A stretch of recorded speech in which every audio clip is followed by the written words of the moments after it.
उल्फत में तो मंजिल की हवस कैसी, यहाँ तो ऐन मंजिल है थकन से चूर हो जाना।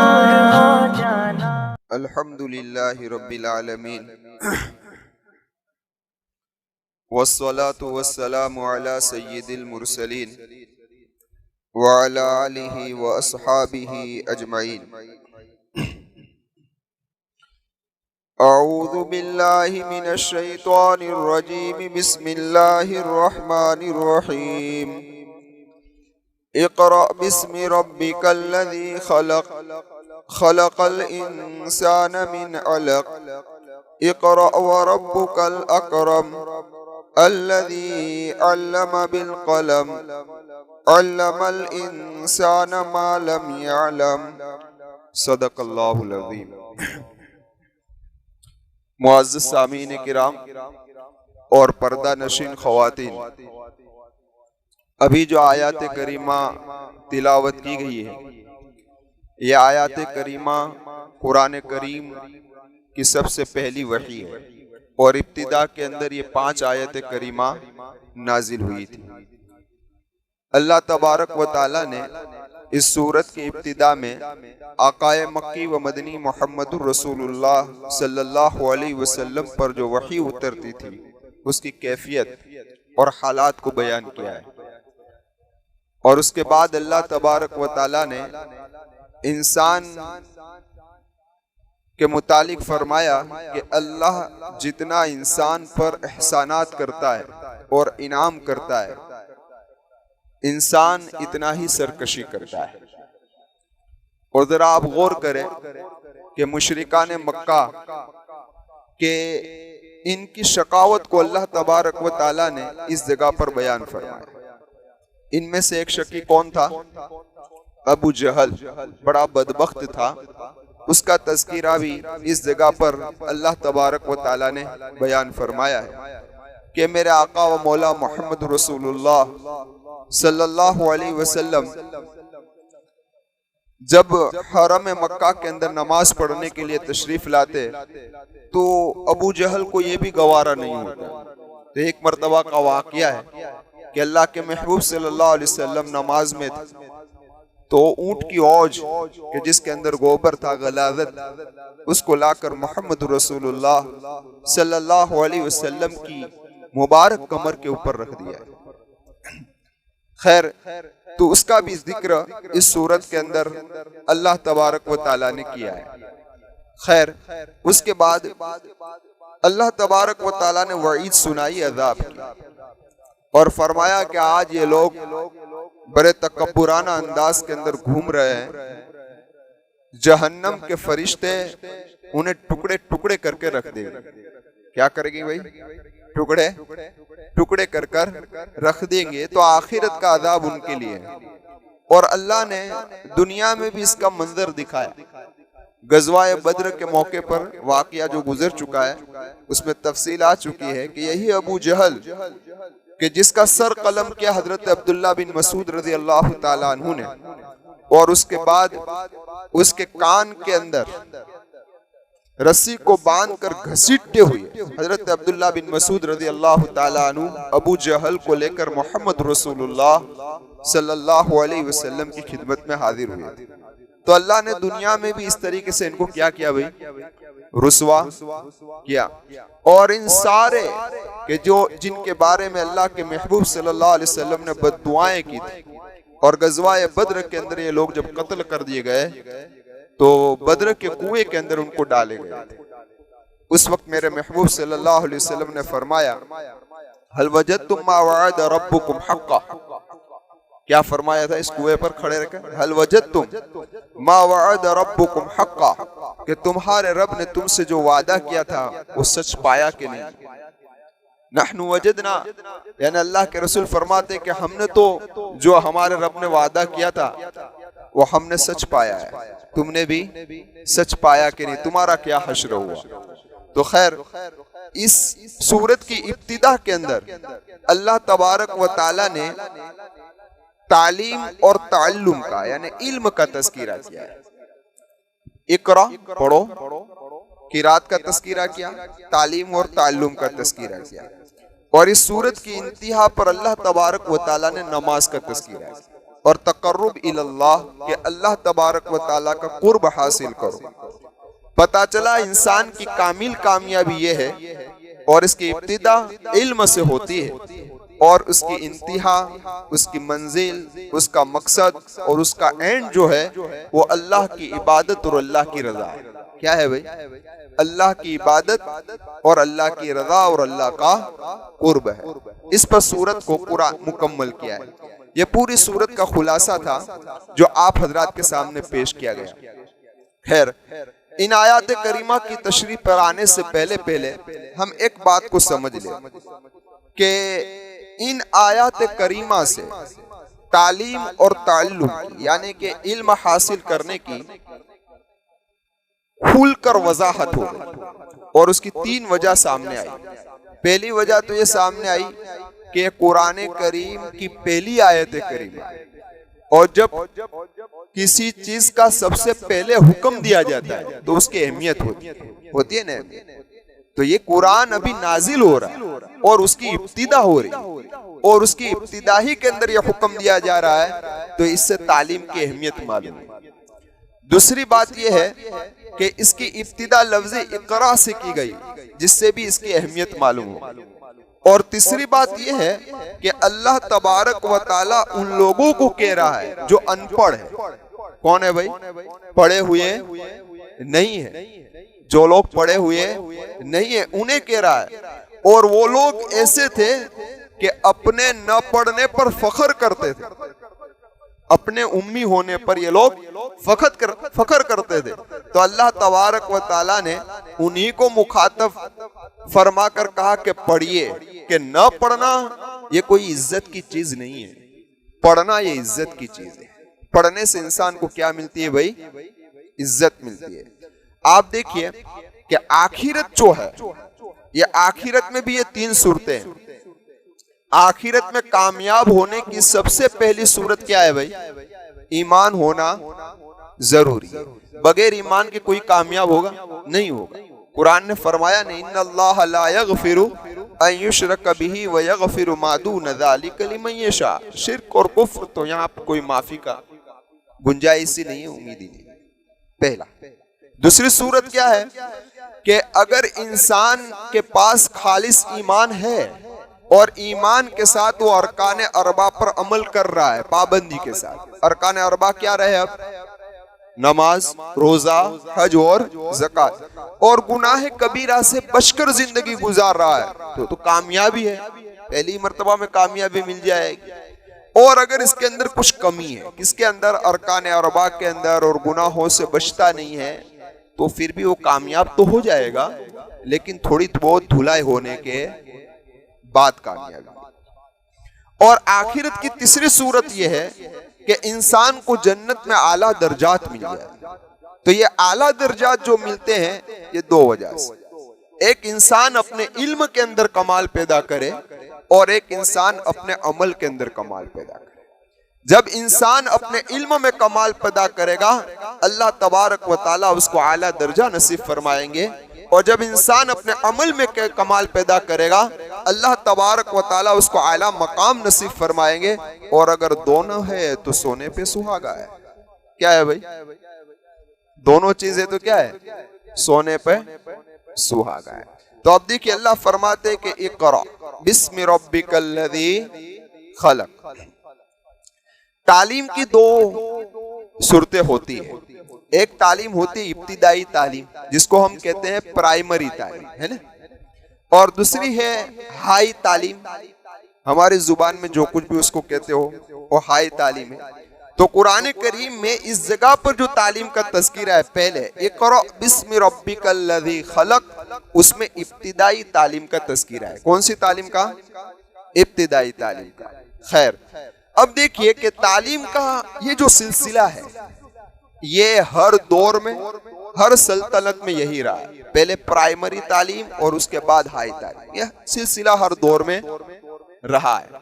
यहाँ जिस तालीम की इब्तिदा का तज़किरा है कि ये इब्तिदाई तालीम ये है, उसकी हाई लेवल की तालीम कौन सी? तो कि उसकी हाई लेवल की तालीम यह है कि इंसान अपने हुकूक को पहचानने वाला बन जाए, इंसान अल्लाह के हुकूक को पहचानने वाला बन जाए, इंसान मखलूक के हुकूक को पहचानने वाला बन जाए। ऐसा इंसान इस तालीम को हासिल कर लेगा तो ये इंसान तालीम याफ्ता कहलाएगा और ऊंचे मकाम पर पहुंचेगा, इंसानियत का ऊंचा मकाम उसको हासिल हो। समझ में आई बात कि नहीं आई? अब कहा इक़रा बिस्मि रब्बिकल्लज़ी खलक, क्योंकि इंसान कुरान का जो मौजू है ना, यानी कुरान का जो सब्जेक्ट है वो कौन है? इंसान है। इसलिए कुरान उसी चीज को बयान करता है कि किन किन चीजों से इंसान तरक्की पर जा सकता है और किन किन चीजों से इंसान तनज़्ज़ुली यानी गिरावट इंसान के अंदर आ सकती है। तो यहाँ अल्लाह तबारक व तआला ने सबसे पहले ये फरमाया इक़रा बिस्मि रब्बिकल्लज़ी खलक, पढ़िए अपने रब के नाम से जिसने पैदा किया। खलक़ल इंसान मिन अलक, के इंसान को जमे हुए खून से पैदा किया। किससे पैदा किया? जमे हुए खून से। तो यहाँ दो चीजें लाए, एक तो इंसान को लाए और फिर उसकी तख्लीक का तस्कीरा किया कि हमने जमे हुए खून से पैदा किया। कुरान करीम ने इशारा कर दिया कि बगैर इल्म के इंसान जमा हुआ खून की तरह है। अगर उसके पास इल्म नहीं है तो उसकी हैसियत क्या है? एक जमा हुआ खून है, उसके अलावा और कोई चीज उसके पास नहीं। खुलासा समझ में आ गया आपको कि नहीं आया भाई? खैर, अब यहां ज़िम्नन एक बात मैं और अर्ज कर दूं कि इसी तरीके से दो तरह की तालीम होती है, एक दीनी तालीम और दूसरी कौन? दुनियावी तालीम। समझे? देखो, दीनी तालीम ये फर्ज है, फरीजा, और दुनियावी तालीम जो है वो क्या है? पसंदीदा है। क्या है भाई? कोई भी आलिम दुनियावी तालीम हासिल करने का मना नहीं करता, लेकिन ये क्या है? पसंदीदा है। हाँ, अब एक बात समझ लो कि इन आयात करीमा में जिस तालीम का जिक्र है, कौन सी तालीम है? दीनी तालीम मुराद है। इसी तरीके से आकाए मक्की व मदनी मोहम्मद रसूलुल्लाह सल्लल्लाहु अलैहि वसल्लम की हदीस है कि तलबुल इल्म फरीज़तुन अला कुल्ली मुस्लिम, के इल्म का हासिल करना हर मुसलमान पर क्या है? फर्ज है। तो इस हदीस से भी कौन सी तालीम मुराद है? दीनी तालीम मुराद, कोई दुनियावी तालीम मुराद नहीं है। हदीस यहीं पर खत्म हो जा रही है, मुस्लिम पर। और मुस्लिम के अंदर लड़के भी आ गए, लड़कियां भी आ गए, मर्द भी आ गए, औरतें भी आ गए। ये मुस्लिमा का लफ्ज जो बढ़ाया जाता है ना, वो किसी हदीस में नहीं है। तलबुल इल्मी फरीज़तुन अला कुल्ली मुस्लिम व मुस्लिमा कहा जाता है, ये किसी हदीस के अंदर नहीं। इसी तरीके से उतलुबुल इल्म, के इल्म हासिल करो वलो कान बिस्सिन, अगर चीन में हो इल्म तो भी हासिल करो। तो ये हदीस मौजू है, ये कोई हदीस बदीस नहीं है। समझ में आ गई बात? खैर, तो मैं अर्ज कर रहा था कि तलबुल इल्म फरीज़तुन अला कुल्ली मुस्लिम, कि हर मुसलमान पर इल्म का हासिल करना क्या है? फर्ज है। अब आप आइए बेस पर आते हैं, बड़ी बात पर आते हैं कि दीनी इल्म का हासिल करना फर्ज है, दुनियावी इल्म का हासिल करना ये क्या है? पसंदीदा है। शरीयत ने हर एक का एक दर्जा रखा है। जिस तरीके से कहा कसबुल हलाली, कि हलाल कमाई का हासिल करना हर मुसलमान पर फर्ज है। बादल फरीजा, फरीजा के बाद कि भाई हलाल रोजी हासिल करो, ये फर्ज है। लेकिन नमाज रोजा जो इबादतें हैं, ये सारी इबादतें अदा करने के बाद है। हाँ, तो मैं अर्ज कर रहा था कि जिस तरीके से हलाल रोजी का हासिल करना क्या है? फर्ज है, लेकिन किसके बाद? नमाज रोजा इबादत के बाद। अब आदमी ये समझे कि भाई ये तो फर्ज है तो मैं इसको मुकद्दम रखूं, इसको पहले कर दूं, तो ये सही नहीं है। बस इसी तरीके से दीनी इल्म का हासिल करना क्या है और दुनियावी इल्म का हासिल करना क्या है। अब देखो, प्यारे आका व मौला मोहम्मद रसूलुल्लाह सल्लल्लाहु अलैहि वसल्लम की एक हदीस है मिशकात शरीफ के अंदर, गालिबन अबू दाऊद शरीफ का हवाला है कि इल्म तीन है, एक कुरान करीम का इल्म, दूसरा हदीस का इल्म और तीसरा फिका का इल्म। उसके अलावा जो कुछ भी है वो पसंदीदा इल्म है। क्या है भाई? पसंदीदा इल्म। इसलिए उलमा हजरात जो कहते हैं, उनका कहने का हरगिज मतलब ये नहीं है कि आप अपने बच्चों को दुनियावी तालीम ना दो। नहीं नहीं, दुनियावी तालीम से कोई आलिम मना नहीं कर रहा है, लेकिन कहने का मकसद ये है कि दुनियावी तालीम के अंदर आप अपने बच्चों को इस तरीके से मुनहमिक न कर दो और डाल न दो कि वो दीन से बिल्कुल कोरे रह जाए। आज ऐसा ही हो रहा है कि नहीं? अंग्रेजी सीखने का कोई मना नहीं कर रहा है, गुजराती सीखने का, दुनिया की कोई भी लैंग्वेज सीखो, कोई मना नहीं कर रहा है, लेकिन तुम्हारा बच्चा अगर कुरान नहीं सीख रहा है तो ये तो मुकद्दम है। कुरान की तालीम का देना क्या है? मुकद्दम है। लेकिन हम खुद आज फैसला कर ले हमारे बच्चों के सिलसिले में कि जितनी तवज्जो हम अपने बच्चों को दुनियावी तालीम के पीछे माँ बाप देते हैं, क्या इतनी तवज्जो हम दीनी तालीम के पीछे दे रहे हैं? इसमें कसूर किसका है भाई? हमारा कसूर है। तो उसकी इस्लाह की जरूरत है कि नहीं? तो इसलिए आज उम्मत को जिस तरीके से आज उम्मत को डॉक्टरों की भी जरूरत है, इंजीनियरों की भी जरूरत है, अच्छे वुकला की भी जरूरत है, अच्छे जजों की भी जरूरत है, लेकिन ये डॉक्टर, ये इंजीनियर अगर दीनदार होगा तो मिल्लत के काम आएगा। किसके काम आएगा? होगा, है ना भाई? इसीलिए कहा कि अगर आप अपने बच्चों को दुनियावी तालीम दे रहे हैं तो इस दुनियावी तालीम के साथ साथ इनको दीनी तालीम भी दीजिए। जिस चीज का इल्म हासिल करना जरूरी वो भी तो दीजिए। उससे कोरा रहेगा तो क्या होगा भाई? क्या होगा? नुकसान होने वाला। इसलिए हम फिक्र करेंगे फिक्र। अब दूसरी बात ये नोट कर लीजिए कि अभी आज बहुत शोर मचा है। क्या शोर मचा है कि मदरसों के अंदर एजुकेशन को दाखिल करो, है ना, दीनी दुनियावी तालीम को दाखिल कीजिए। क्यों? कि ये बच्चे दुनियावी तालीम से बहुत कोरे होते हैं, दुनिया को कुछ पता इनको चलता नहीं है, तो उसको दाखिल। आप जरा इंसाफ से, मैं इंसाफ वाली बात कर रहा हूं, पूरे हिंदुस्तान के अंदर मदरसे में बच्चे पढ़ने वाले कितने होंगे? 2.5% बच्चे होंगे। 100 में से 2.5 से 3% बच्चे ऐसे होंगे कि जो मदरसे में पढ़ते हैं। बाकी 97% बच्चे ऐसे हैं जो मदरसे में पढ़ते नहीं है। तो आज इसकी फिक्र नहीं है और इनकी क्यों फिक्र है ना? सवाल है या नहीं? ये 97% बच्चे ऐसे हैं कि जो मदरसे में पढ़ते नहीं है, इसके बारे में तुम्हें कोई फिक्र नहीं है। और जो 3% बच्चे मदरसे में पढ़ते हैं, इसके एजुकेशन के बारे में फिक्र है। लगता है दाल के अंदर कुछ काला है, दाल के अंदर कुछ काला है। याद रखिए, दीनी तालीम के साथ दुनियावी तालीम इब्तिदा के अंदर तो चल सकती है, यानी कि बच्चा नाजरा पढ़ रहा है, कायदा पढ़ रहा है, हाफिज हो रहा है, वहां तक तो ये दोनों बराबर चल सकते हैं। लेकिन ऐसा बिल्कुल नहीं हो सकता कि एक बच्चा एक ही वक्त में डॉक्टर भी बने, इंजीनियर भी बने, और यही बच्चा एक ही वक्त में आलिम भी बने। हो सकता है भाई? दोनों साथ में लेने जाएगा तो कहां कुछ हाथ में उसको आएगा। यहां का भी रहा और यहां का भी रहा हो, ना धोबी का गद्दा, न घर का न घाट का। उसका मतलब क्या इस कहावत का? इस कहावत तो हम सुनते हैं बार बार, लेकिन इसका मतलब क्या कि धोबी का गद्दा, न घर का न घाट का। कहीं का नहीं तो है, कहीं का नहीं। लेकिन कहने का मकसद क्या है इस कहावत का? ये कहावत का मकसद ये है कि वो बेचारा घाट पर जाता है तो घाट वाले ये समझते कि घर पर खाना मिल गया, और घर पर आता है गधा तो घर वाले ये समझते हैं घाट पर खाना इसको मिल गया। तो न वहां खाना मिला है न यहाँ खाना मिला है। समझ में आई बात?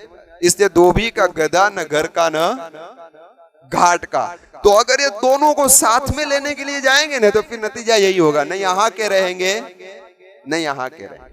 तो फिर एक डिसीजन ले लेना जरूरी है कि किस रास्ते पर मुझे अपने बच्चे को अब लगाना है। समझ में आई बात? हाँ, खैर, तो मैं अर्ज ये कर रहा था कि देखो, कयामत के मैदान में ये भी नहीं पूछा जाएगा कि आपने अपने बच्चे को हाफिज बनाया कि नहीं, ये भी नहीं पूछा जाएगा कि आपने अपने बच्चे को आलिम बनाया कि नहीं, और ये भी नहीं पूछा जाएगा कि आपने अपने बच्चे को इंजीनियर और डॉक्टर बनाया कि नहीं। लेकिन ये जरूर मुझसे और आपसे पूछा जाएगा कि आपने अपने बच्चे को दीनदार बनाया कि नहीं। ये जरूर पूछा जाए। समझ में आई बात? चाहे वो आलिम बन रहा हो, हाफिज बन रहा हो, लेकिन दीनदारी जरूरी है कि उसके अंदर तकवा हो, खौफ हो, खशियत हो। और अगर डॉक्टर है और इंजीनियर है तब भी उसके अंदर दीनदारी क्या है भाई, जरूरी है। खैर, तो हम उसका ख्याल रखेंगे इंशाअल्लाह। आखिर में एक बात मैं और अर्ज कर दूं, वो बात ये है कि लोग ये कर रहे हैं कि जिस तरीके से पहले लड़के को पढ़ा रहे हैं, उसको आलिम बना दिया, हाफिज बनाया, आलिम बनाया, और उसके बाद उसको असरी तालीम में लगा देते हैं, दुनियावी तालीम में, तो वो डॉक्टरी हासिल करता है, दोनों चीजें वो हासिल करता है। तो आम तौर पर ऐसा देखा गया कि जिस बच्चे को पहले आलिम बनाया है और उसके बाद उसको दुनियावी तालीम के अंदर लगाया है, तो बच्चे पर ये पीछे वाला रंग गालिब आ जाता है। पीछे वाला रंग क्या होता है भाई, फिर असल जो उसका मकसद था ना, पीछे रह जाता है। और उसके मुकाबले में जिस बच्चे को पहले आपने डॉक्टर बना दिया, इंजीनियर बना दिया, अच्छा एजुकेशन दिला दिया, और उसके बाद अगर आपने उसको आलिम बनाया, तो उम्मत को इससे बड़ा फायदा हुआ। क्योंकि फिर रंग आखिर वाला होता है ना, रंग चढ़ जाता है। आखिर में जो चीज होती है उसका रंग क्या हो जाता है भाई, चढ़ जाता है।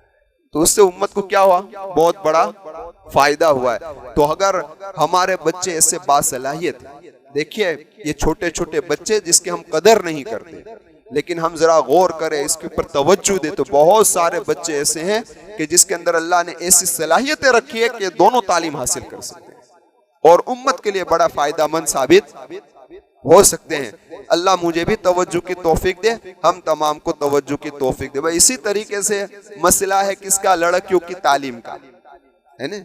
आप बेशक कोई मना नहीं करता, लेकिन शरीयत के हुदूद में, शरीयत के हुदूद के अंदर रहकर आप अपनी बच्चियों को भी तालीम दे सकते हो, कोई मना नहीं कर रहा है। जिस तरीके से यह तफसीली एक बहस है, इस बहस की तरफ में जाना नहीं चाहता। आजकल अगर बच्चियों को तालीम दी जा रही है, तो अगर इसका मकसद ये हो कि ये कमाएगी और खिलाएगी, तो याद रखिए शरीयत ने इसके पैदा होने से लेकर उसकी मौत तक के लिए उस पर कमाने की जिम्मेदारी नहीं रखी। औरत पूरी तफसील बहस की है फुकाहा ने उसमें, क्या अगर ये बच्ची है तो किसकी जिम्मेदारी, जवान हो गई तो किसकी जिम्मेदारी, शादी के पास किसकी जिम्मेदारी, बेवा हो गई तो किसकी जिम्मेदारी, ज़ईफ हो गई तो किसकी जिम्मेदारी, यहां तक कि उसकी मौत तक औरत पर कमाने की जिम्मेदारी नहीं रखी। अगर ये मकसद है तो पढ़ाने से कोई फायदा है। दूसरा मकसद आमतौर पर बच्चियों का ये किया जाता है कि भाई ये एजुकेटेड होगी तो इसके यहाँ जो औलाद होगी उसको ट्यूशन देगी, ये देगी। आज तक उसमें कामयाबी मिली? घरों में बहुत एजुकेटेड लड़कियां है, उसके बच्चे उसके पास ट्यूशन लिए लिया, बहुत मुश्किल है। और तीसरी वजह जो हकीकत में है क्या है कि भाई आजकल डिलीवरी के मसाइल के अंदर हमारी औरतों को कहाँ जाना पड़ता है, गैरों के हवाले होना पड़ता है ना, गैरों के हवाले होना पड़ता है। काश कि हमारी ये नौजवान लड़कियां इस लाइन के अंदर मेहनत कर कर इस्तिदाद और सलाहियत पैदा कर कर ऐसी डॉक्टर नहीं बन जाए, तो आज उम्मत की बहुत सारी औरतों की सतर की हिफाजत हो जाए, है ना, है ना। जरूर इसकी कोई मना कोई नहीं कर रहा है, लेकिन इन्हीं बच्चियों को आगे बढ़ाया जाए कि जिन बच्चियों के अंदर इस सलाहियत है और काबिलियत है और वो उस मेयार तक पहुंच सकती है, तो उस पर मेहनत करे। लेकिन साथ साथ में मेहनत करने के साथ उसकी हिफाजत, उसकी इस्मत, उसकी इफ्फत, उसकी इज्जत, उसकी हिफाजत भी क्या है भाई, जरूरी। वरना तो फिका का उसूल है कि जल्बे मनफत और दफे मजरत, यानी कुछ फायदा हासिल होने और नुकसान दोनों चीज हो तो फिर नुकसान को सामने रखना पड़ेगा। किसी चीज में दोनों चीज हो, तो अगर हमारी ये लड़की इस डिग्री को हासिल करने के लिए आगे बढ़ रही है लेकिन उसके ईमान का खतरा हो जाए तो फिर न पढ़ाना, तो फिर ऐसे डॉक्टरनी की हमें जरूरत नहीं, फिर ऐसी डॉक्टरनी की हमें जरूरत नहीं। कि मैं गलत कह रहा हूं, मेरे पर कोई बात गलत तो नहीं है ना भाई। हाँ, आपको अगर कॉन्फिडेंस हो आपकी बेटी पर कि मेरी बेटी उसकी इस्मत, इज्जत और इज्जत की हिफाजत करेगी, पर्दे का एहतमाम करेगी और किसी गैर के मुकाबले में नहीं आएगी और अपनी तालीम को पूरी कर कर उम्मत के लिए फायदामंद साबित होगी, पढ़ाई। लेकिन इसके लिए सबसे आसान रास्ता अगर कोई है बच्चियों को तालीम देने का बेहतर से बेहतर, तो है हमारी स्कूलें होनी चाहिए। क्या होनी चाहिए? हमारी स्कूलें। लेकिन आज हमारी सबसे बड़ी कमजोरी क्या हमारी स्कूलें है भाई? नहीं, ये सबसे बड़ी हमारी कमजोरी है। अगर है तो भी उस मेयार को नहीं है कि हम जिस तरीके से दूसरी स्कूलों में अपनी बच्चियों को डालते हैं इस स्कूल में हम डाल दे रहे हैं। उस मेयार की हमारी स्कूलें नहीं। अभी हिजाब का मसला उठा तो एक शोर हुआ जिस तरीके से क्या अपनी स्कूल होवी जो है, अपनी स्कूल होवी जो है, शोर मच गया। हिजाब का मसला उठा था बराबर। किसी ने कहा कि 2 एकड़ जमीन मेरी तरफ से न होगा, मेरी तरफ से न हो, मेरी तरफ से न। लेकिन हमारा पावर वो सोडा के पावर की तरह होता है। फिर वो पावर किस तरीके से डाउन हो जाता है, इस तरीके फिर पावर अभी क्या हो जाएगा? डाउन हो जाएगा। मैं अल्लाह से दुआ करता हूं कि पावर डाउन ना हो और हम बुनियाद डाले हमारे स्कूलों की, अभी से डाले इंशाअल्लाह। अगर हम नहीं देखेंगे तो हमारे बच्चे इसके फल देखेंगे इंशाअल्लाह। करेंगे कोशिश इंशाअल्लाह। हाँ, तो हम अपना पैसा अपनी जात पर लगाने की बजाय अगर मिल्लत पर लगाएंगे तो अल्लाह तबारक व तआला इंशाअल्लाह इसका फल जरूर देगा। तो खैर, ये तो दरमियान में बात जहन में आ गई तो मैंने आप हजरात के सामने अर्ज कर दिया। बात कहाँ पहुंची थी भाई? इक़रा बिस्मि रब्बिकल्लज़ी खलक़ खलक़ल इंसान मिन अलक़। अब आप जरा अंदाजा लगाइए, इस आयत करीमा में अल्लाह तबारक व तआला ये फरमाते हैं कि तेरा रब, पढ़िए, तेरा रब के नाम से कि जिसने पैदा किया और इंसान को पैदा किया जमे हुए खून से। अब देखिए यहाँ अल्लाह तबारक व ताला इंसान की पैदाइश का तस्कीरा कर रहा है। किसका तस्कीरा कर रहा है? इंसान की पैदाइश का तस्कीरा कर रहा है। और इंसान की जो अल्लाह तबारक व ताला ने पैदाइश की है वो 7 मराहिल से गुजार कर की है। कितने मराहिल से गुजारा इंसान को? 7। और तो अल्लाह इशारा करना चाहता है बंदों को कि ए बंदो, जिस अल्लाह ने तुम्हें इन 7 मरहलों से गुजारा और तुम्हें इंसान बनाया, और खास तौर पर ये 7 मरहले ऐसे थे कि जिसके अंदर कोई जान नहीं थी, उसने तुम्हें उससे अशरफुल मखलूकात बनाया है। अगर तुम पढ़ोगे तो अल्लाह तबारक व तआला तुम्हें भी आलिम बना देगा। क्या कर देगा? इसलिए अरबी के साल कितने हैं? 7 साल है ना। और ये मरहले भी कितने तख्लीक के हैं? 7 मरहले। 7 मरहलों से अल्लाह ने गुजार कर इंसान बनाया है कामिल। इस तरीके से पढ़ोगे तो अल्लाह तुम्हें भी आलिम बनाएगा। जिस तरीके से कल ही आपने तरावी के अंदर ये पारा सुना होगा, लक़द खलक़नल इंसान मिन सुलालतिन मिन तीन। अल्लाह तबारक व तआला इंसान के 7 पैदाइश 7 मराहिल का तस्कीरा कर रहा है और फरमाया कि लक़द खलक़नल इंसान फी सुलालतिन मिन तीन सुम्मा जअलनाहु नुतफतन फी क़रारिन मकीन। अल्लाह तबारक व तआला फरमाते हैं कि हमने इंसान को मिट्टी के सुलाला से, यानी मिट्टी के जौहर से पैदा किया। मिट्टी का जौहर क्या है? मिट्टी का जौहर ये है कि मिट्टी से जो गिज़ा पैदा होती है और जिस गिज़ा को हम खाते हैं तो खाने के बाद उसका क्या बनता है भाई? खून बनता है ना। ये है सुलाला, ये है जौहर। फिर अल्लाह फरमाते हैं कि इस जौहर का हम क्या कर रहे हैं? तो सुम्मा जअलनाहु नुतफा, फिर हम इस जौहर का नुतफा बनाते हैं, वीर्य बनाते हैं, मनी बनाते हैं, मादा बनाते हैं। फिर क़रारिन मकीन, फिर इसको कहाँ रखते हैं हम? रहम मादर के अंदर। फिर ये नुतफा हम रहम मादर के अंदर पहुंचा देते हैं, रहमदानी में पहुंचता है। फिर अल्लाह रहमदानी के मुंह को बंद कर देता है। न बाहर की चीज कोई अंदर जा सकती है, न अंदर की चीज कोई बाहर आ सकती है। इसी को कुरान करीम ने फरमाया फी क़रारिन मकीन। ऐसी जगह पर अल्लाह ने उसको सेफ कर दिया। अब ये 40 दिन तक रहता है, फिर क्या बनता है? जमा हुआ खून अलका बनता है, जिसको कुरान करीम ने फरमाया लक़द खलक़नल इंसान फी सुलालतिन मिन तीन सुम्मा जअलनाहु नुतफतन फी क़रारिन मकीन सुम्मा खलक़नल नुतफता अलक़तन फ़खलक़नल अलक़ता मुज़ग़तन फ़खलक़नल मुज़ग़ता इज़ामन फ़कसवनल इज़ाम लहमा। अल्लाह फरमाता है कि फिर हम उसको नुतफा से क्या करते हैं भाई? अलका बनाते हैं। अलका यानी जमा हुआ खून। तो यहाँ ये अलका जमा हुआ खून, ये 4था मरहला है। पहले 3 मरहले कौन से थे? मट्टी का जौहर और नुतफा। अब आया अलका। तो अल्लाह ने यहाँ अलका का तस्कीरा किया। अलक तख्लीक इंसानी के दरमियानी का तस्कीरा कर कर पूरी तख्लीक को अल्लाह ने मुराद ले लिया। ये चौथा मरहला। फिर पांचवा मरहला कौन सा आता है? अल्लाह कहता है कि फिर हम उसकी बोटी बनाते हैं। फिर छठा मरहला तो कि हम उस पर हड्डियां चढ़ाते हैं। फिर सातवां मरहला तो कि इस हड्डियों पर हम क्या चढ़ाते हैं? गोश्त चढ़ाते हैं। अब इन सारी तख्लीक के मराहिल से इंसान जब पार हो जाता है तो अल्लाह रूह फूंक देता है और अशरफुल मखलूकात बन जाता है ना।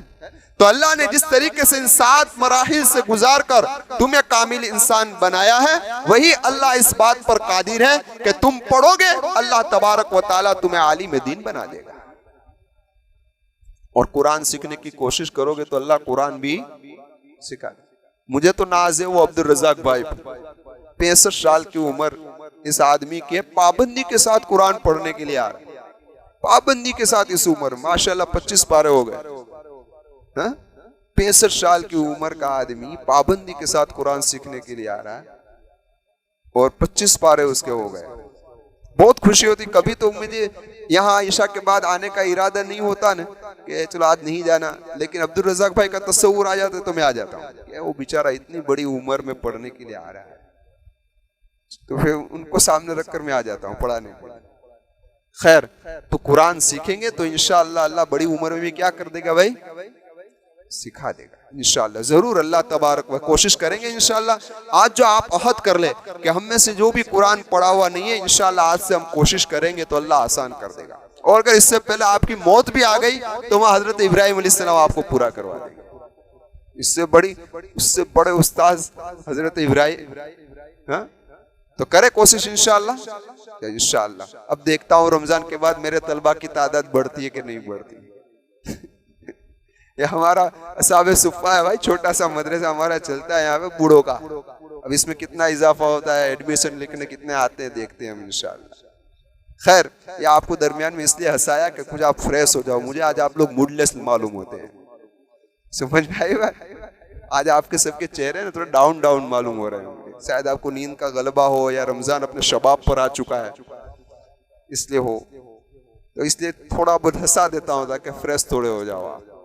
खैर, लेकिन मुझे याद रखना मैं कहाँ पहुंचा, फिर वो निकल जाता है सब। खैर, खलक़ल इंसान मिन अलग। तो अल्लाह ने 7 मराहिल के अंदर इन 7 मरहलों से गुजार कर अल्लाह तबारक व ताला ने उसको कामिल इंसान बनाया। अब आइए इस आयत करीमा में अल्लाह फरमाता है तेरे रब के नाम से पढ़।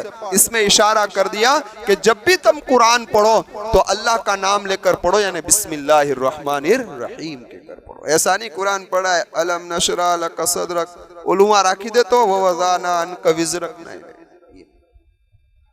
कुरान पढ़ते पढ़ते बातें भी हो रही, कुरान भी पढ़ रहा है, बातें भी कर रहा है, कुरान भी पढ़ रहा है। नहीं, कुरान जब भी पढ़ो तो क्या करो भाई? बिस्मिल्लाहिर रहमानिर रहीम करके पढ़ो। और दूसरी बात अल्लाह तबारक व ताला ने यह समझाई कि जिस तरीके से मेरे महबूब सल्लल्लाहु अलैहि वसल्लम आप फरमा रहे हैं कि मैं पढ़ा हुआ नहीं हूँ। जब हजरत जिब्राइल ने कहा कि पढ़िए तो आपने कहा कि मैं पढ़ा हुआ नहीं हूँ, तो अल्लाह सिफत लाए कि बिस्मि रब्बिका, ए मेरे मोहम्मद सल्लल्लाहु अलैहि वसल्लम तेरे रब के नाम से पढ़। तेरा रब वो रब है कि तुम पढ़े हुए नहीं हो, लेकिन आपको ऐसा इल्म अता फरमाएगा कि फसाहत व बलागत के आला मेयार पर पहुंचाएगा कि दुनिया के बड़े बड़े उकला भी आपके इल्म के पीछे हैरान व परेशान हो जाए। और ये दुनिया ने मंजर देख लिया, दुनिया ने मंजर देख लिया। आप तो उम्मी थे, लेकिन अल्लाह ने कैसा इल्म अता फरमाया। फरमाया इकरा बिस्मि रब्बिकल्लज़ी खलक खलकल इंसान मिन अलक। फिर फरमाया इकरा व रब्बुकल अकरम। इकरा का लफ्ज वापस आया। इकरा का लफ्ज ये हम जैसे उलमा को नसीहत करने के लिए आया है। ये 2 बार आया ना, ये हम जैसे उलमाओं के लिए आया है। और कहा कि इकरा पढ़िए।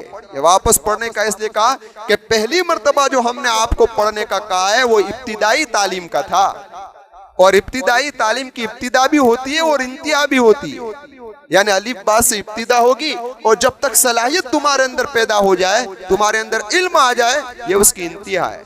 लेकिन दूसरा इकरा वो है कि जिसकी इब्तिदा तो है, तुम आलिम बन गए, तुम आलिम बन गए, फाजिल बन गए, मौलवी बन गए, सब कुछ बन गए, आ गया तुम पर इल्म।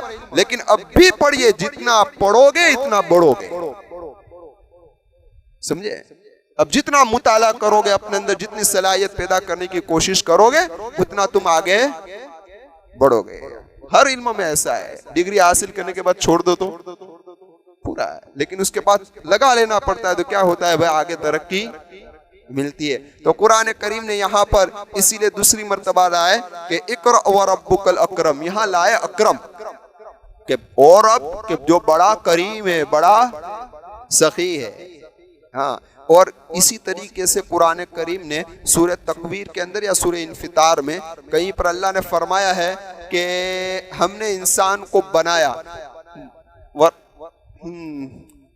मा गर्रक बिरब्बिकल करीम अल्लज़ी खलक़क फसव्वाक फ़अदलक फ़ी अय्यि सूरतिन मा शाअ रक्कबक। वहाँ अल्लाह तबारक व तआला इंसान के ज़ाहिरी और बातिन के एतदाल का तस्कीरा कर रहा है, तो वहाँ करीम का लफ्ज़ लाए और यहाँ अकरम का लफ्ज़ लाए। मुफस्सिरीन फरमाते हैं कि इशारा कर दिया कि इंसान की खूबसूरती और इंसान का अच्छा ढांचा, इससे बेहतर तो इल्म की सलाहियत है कि उसके अंदर इल्म हो। अगर कोई काला कलोटा है लेकिन उसके पास इल्म है तो उसकी कदर की जाएगी, और अगर कोई खूबसूरत है लेकिन इल्म नहीं है तो कौन है भाई। हाँ, फिर फरमाया आज जरा अंदाजा लगाइए, कुरान करीम ने दूसरी मर्तबा कहा कि दूसरी मर्तबा जो हम इकरा लाए हैं उसकी इब्तिदा तो है कि सलाहियत हासिल हो गई, अब पढ़ना शुरू करो, आगे बढ़ो, पढ़ो पढ़ो, लेकिन उसकी कोई इंतहा नहीं है, उसकी कोई इंतहा नहीं है। और कुरान करीम ने इशारा कर दिया इंतहा नहीं, कि नबी करीम सल्लल्लाहु अलैहि वसल्लम वो वाहिद शख्सियत है कि जिसको अल्लाह तबारक व तआला ने सबसे ज्यादा इल्म अता फरमाया था, लेकिन उसी नबी को अल्लाह फरमाता है कि नबी दुआ कीजिए रब्बी ज़िदनी इल्मा। खुद मोहम्मद रसूलुल्लाह सल्लल्लाहु अलैहि वसल्लम कह रहा है कि आप दुआ कीजिए कि अल्लाह मेरे इल्म में इजाफा फरमाए, हालांकि आपको तो सारा इल्म अता फरमाए। पता चला कि इस इल्म की कोई इंतहा कौन नहीं है। मैं जब आवाज से बोलता हूँ ना उसी वक्त बोलता हूँ जब आप लोग सुस्त मालूम होते हैं, ताकि आपकी सुस्ती उड़ाने के लिए, हाँ, वरना मैं बहुत आहिस्ता आहिस्ता बोल के निकल जाता हूँ। फिर अल्लज़ी अल्लमा बिल कलम, कि जिसने इंसान को कलम के जरिए से सिखाया। तालीम दो तरह से ली जाती है, एक तो जुबानी और एक कलम के जरिए से। तो पहले जुबानी तालीम का तस्कीरा आ गया, पढ़ो। अब कलम के जरिए तालीम हासिल करने का तस्कीरा आया। अब कलम तीन है। कलम कितने हैं? कितने हैं? हाँ, तीन है। एक कलम वो है कि जो सबसे पहले अल्लाह ने अपने हाथ से बनाया। हाँ, अल्लाह ने चार चीजें अपने हाथ से बनाई, एक कलम, एक अर्श, एक जन्नत अदन और एक हजरत आदम अलैहिस्सलाम। इस चार को अल्लाह तबारक व तआला ने अपने हाथ से बनाया। दूसरा वो कलम जो फरिश्तों का कलम है कि जिसके जरिए से इंसानों के अमाल लिखते हैं फरिश्ते, सब कुछ लिख रहे हैं और वाकयात को लिख रहे हैं। और तीसरा वो कलम है कि जिससे इंसान अपनी जरूरियात की चीजें लिखता है। तो कलम कितने हैं भाई? तीन। तो सबसे पहले किताबत का इल्म, लिखने का इल्म किसको दिया? तो बाज़ हज़रात फरमाते कि हजरत आदम अलैहिस्सलाम को दिया, और बाज़ हज़रात फरमाते कि हजरत इदरीस अलैहिस्सलाम को दिया। तो फरमाया कि अल्लज़ी अल्लम बिल कलम, फिर फरमाया कि अल्लमल इंसान मा लम यअलम, इंसान को सिखाया जो नहीं जानता था। यानी कुछ चीजें ऐसी थी जो जुबानी सिखाने की थी, वो जुबान से सिखा दिया। कुछ चीजें ऐसी थी जो कलम के जरिए सिखानी थी, वो कलम के जरिए सिखा दिया। लेकिन कुछ चीजें हमने इंसान को ऐसी सिखाई है कि ना उसमें जुबान का दखल है, ना उसमें कलम का दखल है, और ऐसे ही हमने इंसान को सिखाया। वो क्या है कि बच्चा पैदा हुआ तो कोई बताने नहीं गया था कि तेरी गिज़ा कहाँ है, कोई बताने गया था? और सारी दुनिया मिलकर भी अगर बच्चे को बताती तो समझ जाता, लेकिन ये बच्चा समझ गया कि माँ की छाती के अंदर मेरी गिज़ा है। लेकिन इस गिज़ा को किस तरीके से हासिल करना, दुनिया की सारी डॉक्टरी मिल जाती तब भी न बता सकती, लेकिन ये इल्म किसने सिखाया? चूसने का अल्लाह ने सिखाया। तो ये वो इल्म है कि जिसके बारे में अल्लाह ने फरमाया कि अल्लमल इंसान मा लम यअलम, हमने इंसान को सिखाया जो नहीं जानता था। अब यहाँ पर एक सवाल है, ये हम जैसे उलमाओं के लिए नसीहत है बहुत बड़ी। क्या है कि अल्लाह फरमाते कि इंसान को सिखाया जो नहीं जानता था। न जानता हो तो सिखाने का हो ना, वरना सिखाने की क्या जरूरत? समझे? न जाने उसको ही सिखाने का है ना, वरना सिखाने की क्या जरूरत है? तो फिर मालम या आलम क्यों लाए? इसलिए लाए कि तू सबसे बड़ा मुफ्ती भी बन जा, तू सबसे बड़ा शेखुल हदीस बन जा, सबसे बड़ा मुकर्रिर बन जा, मुफस्सिर बन जा, सब कुछ बन जा, लेकिन अपने औकात को मत भूलना कि मैं बहुत बड़ा अल्लामा हो गया। मालम या आलम, तू कुछ नहीं जानता था, तू कुछ नहीं जानता था। अखरजकुम मिन बुतूनि उम्महातिकुम ला तालमून शैआ। अल्लाह तबारक व तआला ने तुमको तुम्हारे माँ के पेट से निकाला, हाल तुम्हारा ये था कि तुम कुछ नहीं जानते। तो ये जो कुछ भी अल्लाह ने इल्म दिया है, सलाहियत दी है, ये अल्लाह की तरफ से है, उस पर तकब्बुर करना नहीं चाहिए।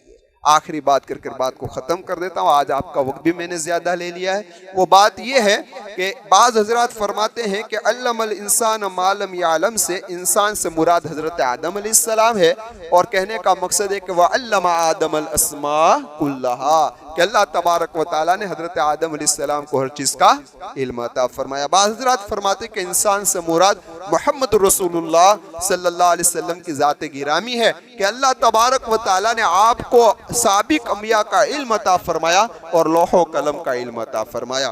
खैर, यहाँ ये 5 आयत करीमा सबसे पहले नाजिल हुई, उसके बाद एक वक्फे तक कुरान करीम की कोई आयत करीमा नाजिल नहीं हुई, और फिर मैंने इसकी तफसीर आप हज़रात के सामने कर दी, और उसके बाद ये आयत करीमा आगे की नाजिल हुई है, जिसमें अबू जहल का वाक़या जो पेश आया है, जो जिसका तज़किरा मैंने इब्तिदा के अंदर किया, उस वाक़े का तज़किरा है। तो इंशाअल्लाह वो वाक़या आइंदा कल मैं आप हज़रात के सामने पेश करूँगा। आमीन व आखिरु दावाना अनिल हम्दुलिल्लाहि रब्बिल आलमीन। सुब्हानल्लाहि व बिहम्दिही, सुब्हानकल्लाहुम्मा व बिहम्दिका, व नशहदु अल्ला इलाहा इल्ला अंता, नस्तगफिरुका व नतूबु इलैक।